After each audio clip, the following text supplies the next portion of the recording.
So recently I did a comment reply video where I went through some of your comments on YouTube, replied to them really quickly through this format, you know, through video instead of through texting on there. And a lot of you guys like the format, so I figured we would do another episode of it. So with that said, let's jump into the comments and throw you guys out some answers. From T. Walker says, Chewy, what would you have done for work if you had not become a professor and instructor? Well, professor and instructor, I guess you're talking about jiu-jitsu. Man, I don't know. I think about this all the time because it's so hard for me to like sort of separate my life from grappling and from fighting. I think if I was to like, because here's one thing I'll say to you guys, because we're just kind of talking, kind of free form in this video. It's not necessarily about jiu-jitsu always in these reply comments. But one of the things I've sort of found is that for every one of us has kind of like, our DNA is a little different, our environments are different, and our disposition towards things are different. We have different personalities, all this stuff, right? And I feel like each one of us has genius in some area of our life, right? And if we can discover where that is, right? Where we can discover something where it's a little niche of something that we do really well. I think that's what everybody should be trying to do. Find the things where when you do them, you just enjoy doing them, and it's not even work, right? It's like something you could do, even though you're working hard, it's enjoyable to you, right? And I think this is something that I've been able to do where I've been able to combine multiple things that I like doing and combine them together. Like, I mean, looking back at it, it's funny. I remember when I was a kid in 3rd grade, I remember I used to get terrible marks on conduct. I remember my teachers, it was not even 3rd grade, all of my elementary school and middle school, it was like, Nick's a great student. He is very intelligent, but he talks too much. It was always talks too much. I was the class clown. I was a big ham, and I loved talking. Imagine that, right? I got a big mouth now. And so for me, that was a little kernel, a little thing that was already there. And as I got older, I found like I really enjoyed teaching and sharing ideas with people through training and everything else that I'm doing. Even through like, if you talk to one of my students, they would tell you this. I'll go on all kinds of random rants about history or about whatever all the time. And so it's something that's always been there. I also enjoy writing and doing some of that stuff. And that's where a lot of times the emails, if you guys are on my email list, you get those in the morning. I enjoy doing that. It's fun. And so that's not necessarily hard for me. And so like there's different things that I have that I do with my business and everything else I like doing. And so for going back to me, if we're talking about what I would do if it wasn't jiu-jitsu and being a jiu-jitsu instructor, I don't know. Maybe some other form of a teacher, maybe a history professor or something, because I really enjoy history. It's one of my favorite things. Before you guys ask, I've listened to the hardcore history. I've been listening to Dan Carlin since '09 when I was going on road trips doing jiu-jitsu competitions. There's a train passing through. Don't know if you can hear it.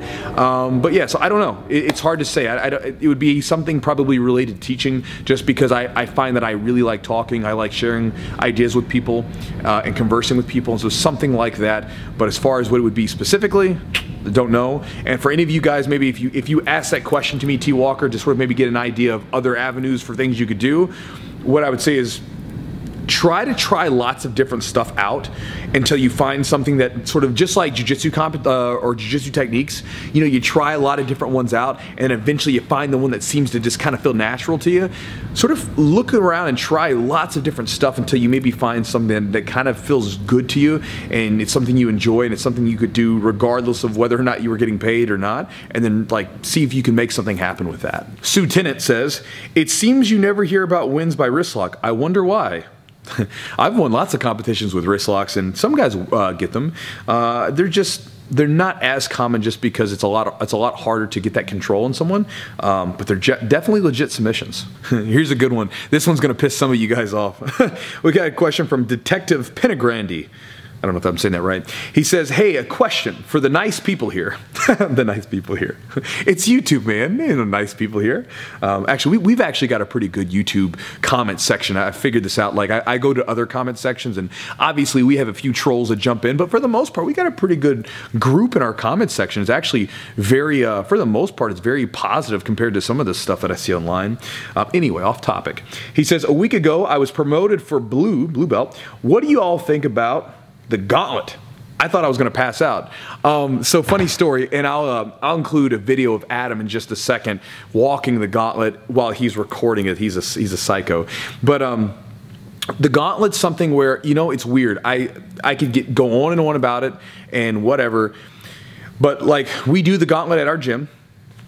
And it's this weird thing where even the guys that walk it like walking it, and I don't know what that is. Like this past week, we had our brown and black belt evaluations and promotions. And so we had 5 black belt promotions, right? Which is pretty cool because that puts us at over 10 black belts in this gym right now. So it's crazy. It's like, it's nuts for that, right? So we're a little gym in Kentucky.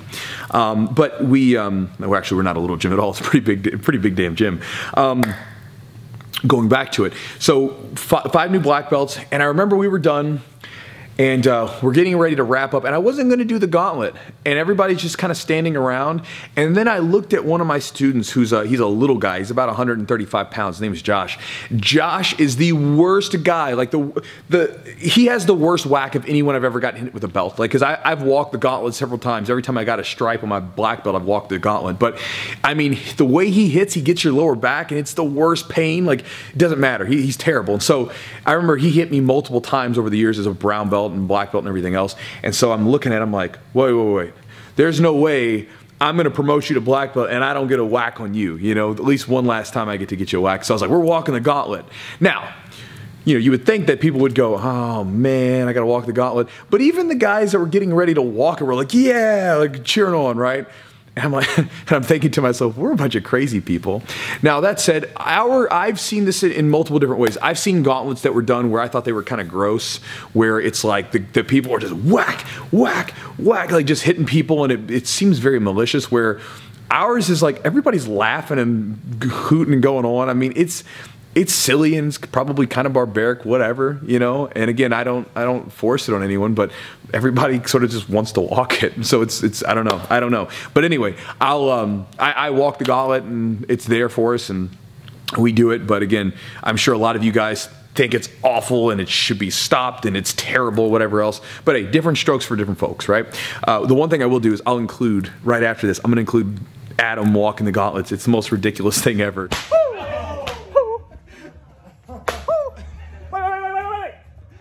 Okay, oh, you got more than that. Come on.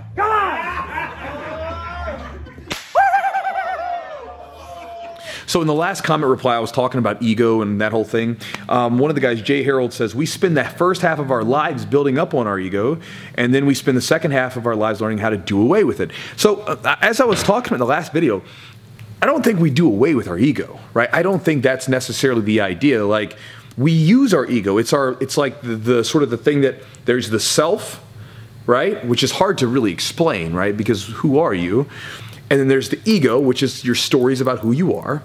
And then there's the world around you. So it's kind of the way to navigate those things.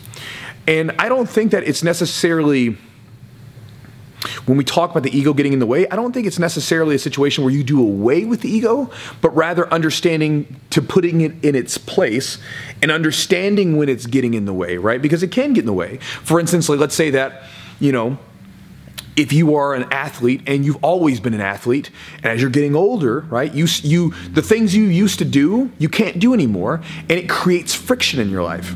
Well, that's a situation where the ego's too gripped around that thing, and so now you have to, hey, I need to make room for who I'm becoming now, right? Because I'm changing, we're always changing, we're becoming something different, right? Something different has to go.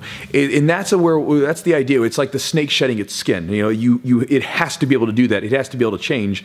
And that's where I was kind of getting at with that last video, is that a lot of times people get so wrapped up into these ideas. Like, you know, for instance, in the beginning, people are too weak to take the punishment, so their egos are very weak. But then later on, the egos get so wrapped around who they've become, especially if you like who you've become, that then if you have to make change, it's really hard to do that. And so I don't think it's necessarily about doing away with the ego, but giving it its rightful place, right? And understanding what it is, and then being aware of it. Like in meditation, a lot of times, there's an idea that gets expressed in multiple different forms of meditation, which is become the watcher. So it's like when things come up, see them coming up. For instance, if you're at a tournament, this was really useful to me. If you're at a competition, you see the negative feelings coming up, see them coming up, but don't give them any attention. Start to focus on the positive thoughts and do mental exercises where you begin to have things to counter those. Or sometimes if you start to feel like some sort of irrational fear about something coming up, see it coming up and say, oh, why is that popping up? And you can think about the ego thing. Let's say that maybe you're a brown belt in your gym and you're smoking everyone, and all of a sudden this brand new blue belt comes in off the street. You've never met him before. He's from another gym and he's working you and can get you in leg locks, right? There could be that instance where you want to get angry because, damn, who is this blue belt, whatever, but you have to see it coming up and say, oh, that's my ego getting frustrated because I'm a brown belt and I'm supposed to be blue belts, but you know what? Chill out. I've never rolled with this guy before, and it's not going to help me to get upset about it. So again, I don't know if it's to do away with it, but rather just keeping it in its rightful placing and allowing it to change, and allowing it to make room for who we're constantly changing ourselves into. So Connor Slater says, why Chew Crew and not the Chew Clan? He's talking about the YouTube membership that we have, which is 99 cents, by the way, shameless plug. You can click on it. I also have a YouTube email list, which if you want to get my weekly email or my daily emails, you can get that as well. But he says, why is that? I don't know. Chew Crew just sounded cool. And when I originally put it out a couple months ago, that's what I said was Chew Crew. And like in the YouTube membership thing where it's like, I was like, hey guys, what do you guys want to be called? The Chew Crew, the whatever, this and that. And people gave different names, and the Chew Crew was the one that everybody seemed to like. Although Chew Clan sounds kind of cool. I like the play on words. Maybe we can find a use for that. But until then, it'll be the Chew Crew.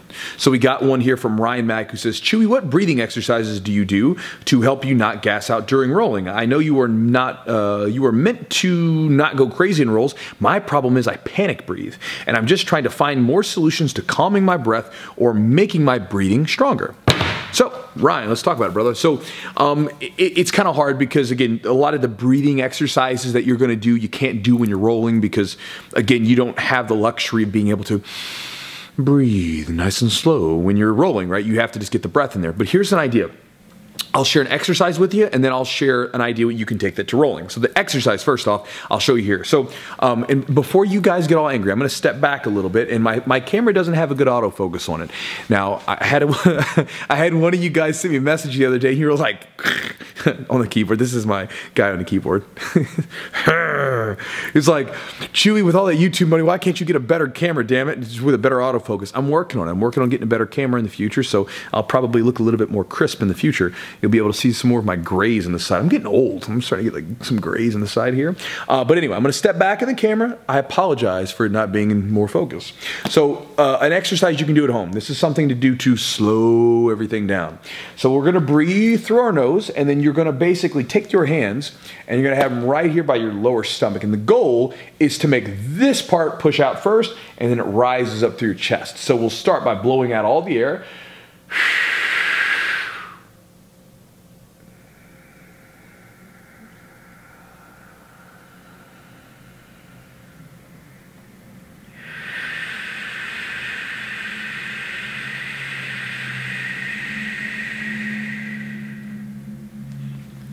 If you notice, we start low in the stomach, it comes up through the chest and the neck, and then we breathe out, it goes back down. So to see it again, we go.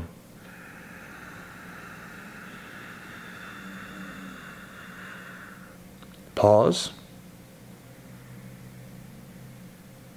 And then we breathe back out. You can breathe back out through your nose or through your mouth. I like to breathe out through my mouth with pursed lips.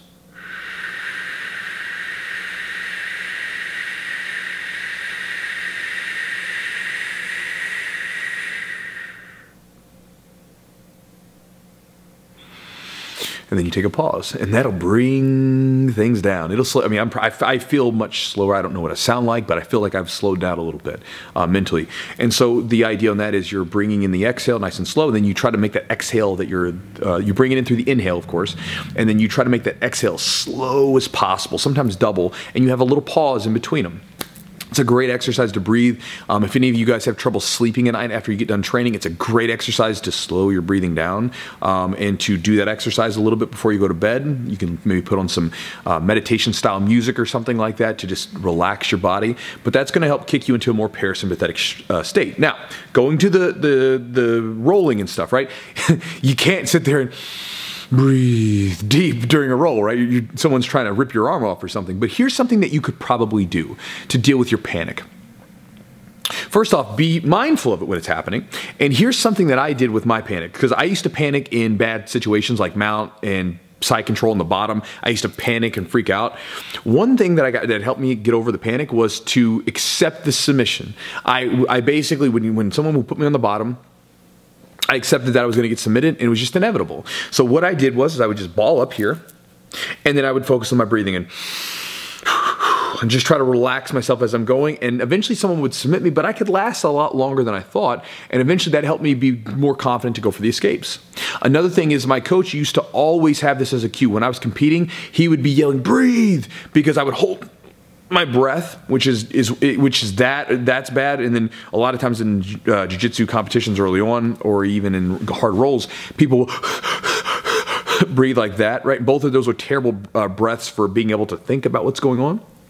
So you want to try to slow things down. So the next time you feel like that panic's coming on, whatever the position might be, you can take a deep breath through your nose, out through your mouth. So next time you're rolling, you feel that panic coming on, try to take a deep breath and settle yourself down. So that was useful to me again. And then you can try the breathing exercise when you're off the mat, both to strengthen your diaphragm, because when you breathe, when you take that deep breath and you breathe through pursed lips and you really push out all the air in your lungs, you can activate the diaphragm, especially when you're breathing low like that. And then, yeah, try that out. So hopefully that's useful to you. That's going to wrap up this week's comment replies. Hope you enjoyed the videos. Again, if you guys have any more comments you'd like to see in this format, throw them down below. I'll continue. Obviously, I'm going to be continuing to do the longer form videos where I chew on an idea with you. Get it? Chew. But these are fun to do from time to time, where I can just answer them rapid fire. And sometimes, again, they're not necessarily related to jiu-jitsu, so we can kind of jump into other topics. So that's the video. Hope you guys enjoyed it, and I'll talk to you guys next time.